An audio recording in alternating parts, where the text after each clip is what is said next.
আমরা শুনেছি আমরা দালাল বা ট্রলি বিক্রি করা যে কাজগুলো যেমন ওই দিন পঙ্গুতে হয়েছে হসপিটালের ভিতরে আমাদের স্টোর করতে হচ্ছে, যেটা শুড বি আউটসাইড, বাইরে হওয়ার কথা। এগুলি থেকে ইঁদুরের প্রভাব হয়, এগুলি আমরা আলাপ করেছি যাতে বাইরে রাখা যায়। মেডিসিন তেলাপোকা আছে, গোড়া তেলাপোকা যেটা আবিষ্কৃত হয়েছে এটা আছে।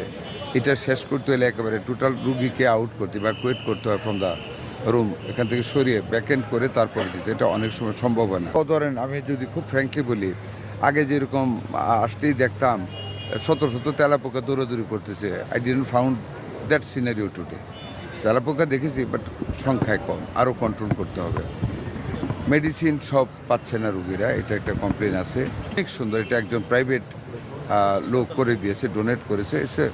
You can compare with any overseas OTT, but অন্য ওটিগুলির অবস্থা আমাদের তো উন্নত মানের না। ওটিগুলিকে রিনোভেট করতে হবে। মানুষ যাতে ওটিতে ঢুকে মনটা ভালো থাকে পেশেন্টের, ওই স্ট্যান্ডার্ডে আমাদের নিয়ে যেতে হবে। ফেসিলিটিজের তুলনায় রুগীর সংখ্যা অনেক বেশি। রুগীর প্রপোর্শন যদি ডাক্তারের সাথে করেন, ডাক্তারের সংখ্যা কম।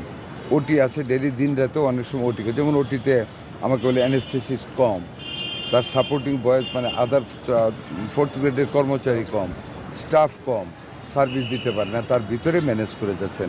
আমি প্রায় ইমার্জেন্সিগুলি দেখেছি, অনেকগুলি ওটি দেখেছি।